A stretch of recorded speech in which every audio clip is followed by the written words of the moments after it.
હજી કળિયુગ જે કઈ કઈના શરીરમાં મંથરાનો કલી પ્રવેશ કર્યો નથી, એટલે હજી એના મનમાં શબ્દ ન ગયા. ધીરે ધીરે ધીરે મંથરાએ વધારે યુક્તિ કરીને રડવા લાગી. જેવા રડવા લાગી એટલે મંથરાને શાંત કરવા માટે કથા છે કે કૈકેયીજીએ મંથરાના પીઠ ઉપર હાથ મૂક્યો. જ્યાં હાથ મૂક્યો ત્યાં મંથરાનો જે કલી હતો એ ધીરે ધીરે ધીરે ધીરે ધીરે કૈકેયીના શરીરમાં પ્રવેશ કર્યો. અને હવે જે મંથરા બોલે એવી રીતે કૈકેયી બોલવા લાગી.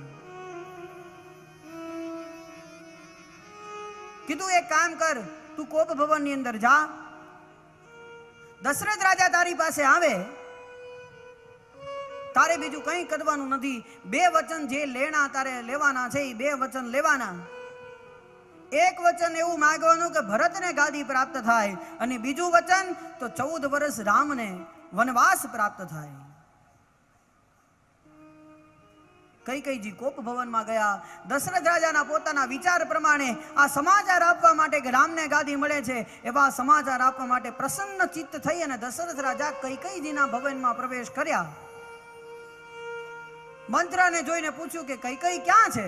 એટલે કીધું કે મને શું ખબર, એ તો કોપ ભવનમાં છે. જ્યાં કોપ ભવનમાં છે એવો શબ્દ સાંભળ્યો ને તોય પગની નીચેથી જમીન ખસી ગઈ. એવું તો શું થયું, કોપ ભવનમાં જવું પડ્યું?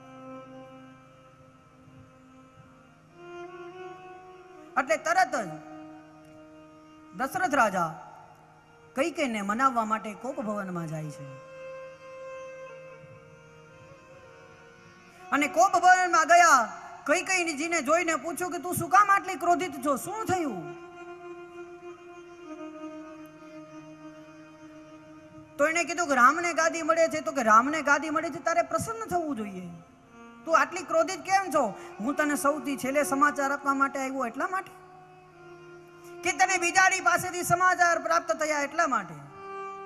દશરથ રાજા મનાવે છે કે કૈકેયી તું આટલી ક્રોધિત ન થા, હું તો તને સ્વયં સમાચાર આપવા માંગતો તો એટલા માટે તને મેં કીધું નથી.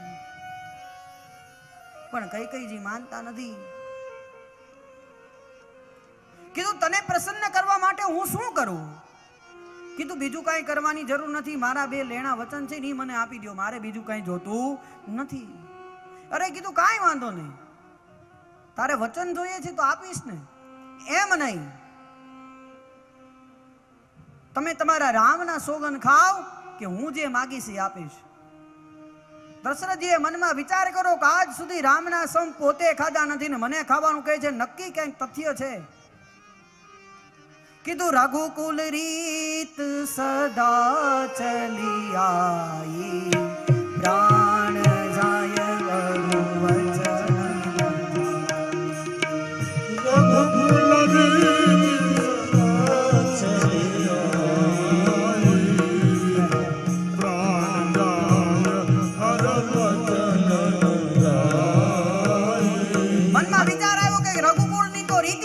કદાચ પ્રાણ વયો જાય પણ વચન ન જાય. નહીં અસત્ય સમપાદ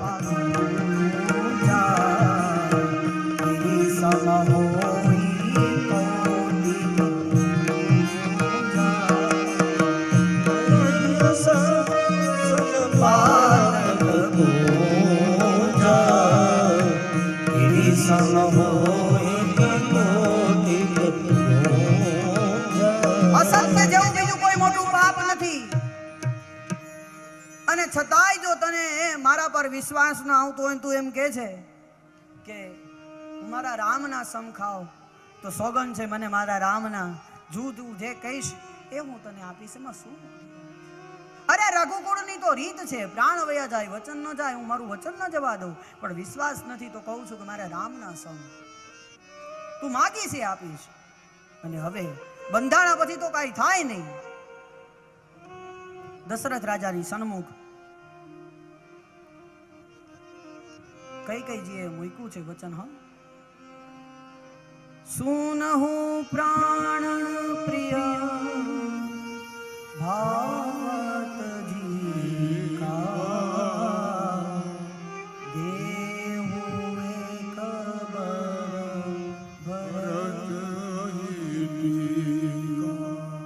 અરે એક વચન જોઈએ. શું? પેલું વચન કીધું કે ભરતને ભરત હિ ટીકાનો અર્થ છે કે ભરતને ગાદી પ્રાપ્ત થાય. દશરથ રાજાએ કીધું કે એમાં શું મોટી વાત છે? કદાચ રામને ગાદી આપું તોય શું ને ભરતને ગાદી આપું તોય શું? મારા માટે તો મારી બે નેત્ર છે. મારી જમણી આંખ ફૂટે તોય દશરથ આંધળો ગણાય અને ડાબી આંખ ફૂટે તોય દશરથ આંધળો ગણાય. મારી જમણી ફૂટે તો ઈ અને ડાબી ફૂટે તો ઈ. હું રામને ગાદી આપું તોય વાંધો નથી અને ભરતને ગાદી આપું તોય મને વાંધો નથી. દીદી વચન ભરતને ગાદી પ્રાપ્ત થશે. બોલ બીજું વચન શું જોઈએ છે? બીજું વચન જ્યાં સાંભળ્યું ને ત્યાં તો કથા છે કે દશરથજીને મૂર્છા આવી ગઈ છે. તાપસ બેસા વિશેષ ઉદાસી 14 વર્ષ રામ વનવાસી 14 વર્ષ રામ વનવાસી. દશરથ રાજાને કીધું તાપસ બેસ વિદેશ ઉદયસી. વિશેષતાથી સાંભળો શું કે 14 વર્ષ રામ વનવાસી. જ્યાં 14 વર્ષ રામને વનવાસ. આ શબ્દ દશરથજીએ સાંભળો અને આંખમાંથી રુદન થવા લાગ્યું, અસુરની ધારાઓ વહેવા લાગી, મૂર્છા આવી ગઈ. અરે શું માગે છે? આવું વચન? તું આ કેવું વચન માગે છે? તારે બીજું કાંઈ જોતું હોય તો માગી લે, સત્તા જોતી હોય તો માગી લે, મને કોઈ જ વાંધો નથી. અરે મારો પ્રાણ માગી લે, હું હસતા હસતા આપીશ, પણ રામને મારાથી દૂર ન કરીશ. રામને વનવાસ થાય એ મારાથી સહન ન થાય. દશરથ રાજા રડવા લાગ્યા છે. અરે મૂર્છા આવી ગઈ છે. કોઈ સાહિત્યકાર લખે છે કઈ કઈ તારો ભરતજી એ ભલે ને ગાદીએ આવે રે વનનો ને મારા એ રામ ને. કઈ કઈ તારો ભરતજી એ ભલે ને ગાદીએ આવે રે વનનો દે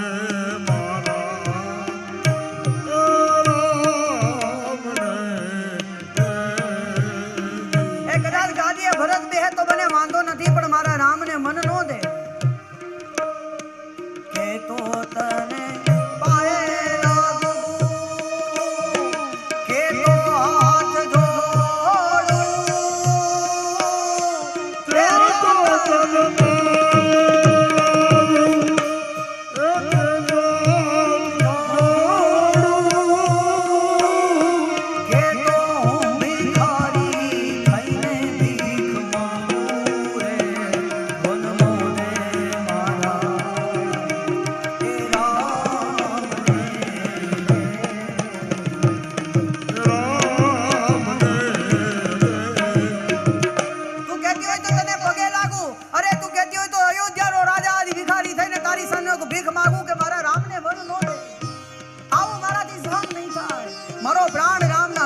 જતો રહેશે.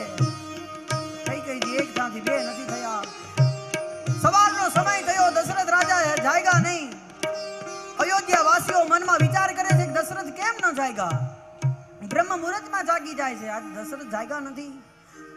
રાજ્યના મંત્રી સુમંતને બોલાવવામાં આવ્યા. સુમંતને પૂછ્યું રાજા શું કામ જાયગા નથી, શું થયું છે? સુમંતજીએ તપાસ કરી, ક્યાંય રામ ક્યાંય દશરથ રાજા દેખાયા નહીં. કોઈએ સમાચાર આપ્યો કે અમે કૈકેયીજીના ભવનમાં જતા જોયેલા. દશરથ રાજાને શોધ કરવા માટે કૈકેયી જીના ભવનમાં ગયા ને ખબર પડી દશરથ રાજા તો કોઈ ભવનમાં મૂર્છિત પડ્યા છે. રામ રામ કહી, રામ કહી, રામ રામ કહી, રામ રામ રામ રામ આવું ચિંતન કરતા એક જ શબ્દ રામ રામ રામ.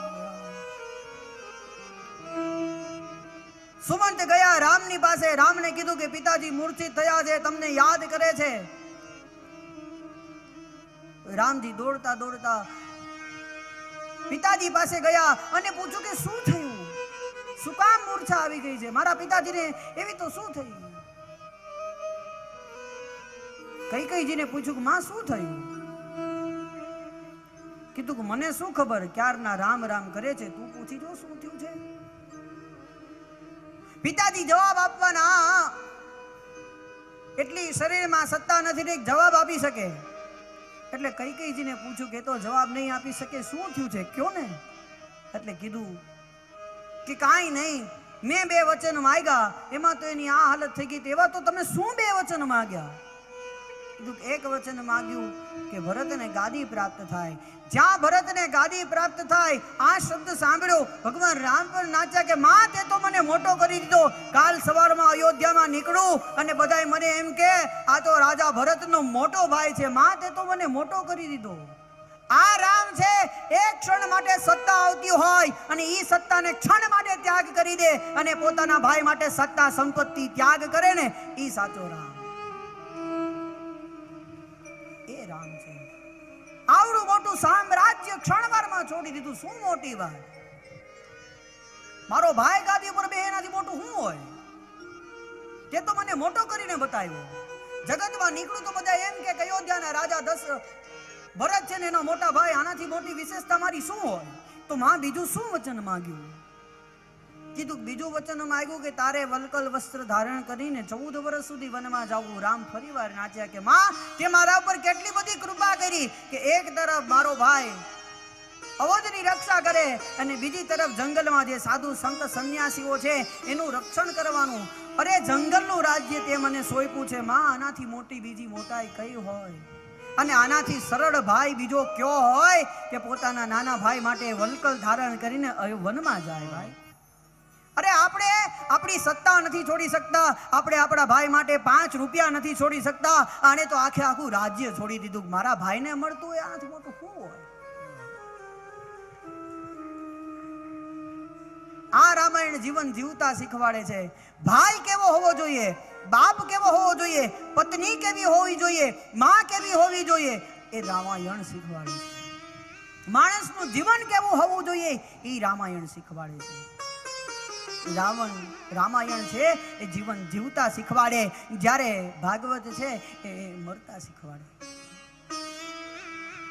અરે તમારા મૃત્યુને મંગલમય બનાવી દે ઈ ભાગવત. રામાયણની સરળતા છે. રામે વનવાસ ધારણ કરવા માટે પોતે તૈયાર થયા, વલ્કલ વસ્ત્ર ધારણ કર્યા, કૌશલ્યાજીને મળ્યા. કૌશલ્યાજીને વંદન કરીને કીધું કે માં હું વનમાં જાઉં છું. કૌશલ્યાજીની આંખમાંથી તો આંસુઓ સુકાતા નથી.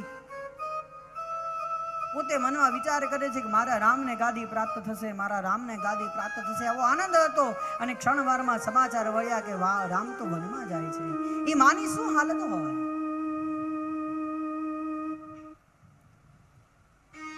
દશરથ રાજાએ સુમંતને કીધું કદાચ રામ ભલે એ મારા વચન પ્રમાણે એ વનમાં જશે જ, હું કહું છું એટલે જશે જ, પણ એની સાથે સીતાજી ન જાય.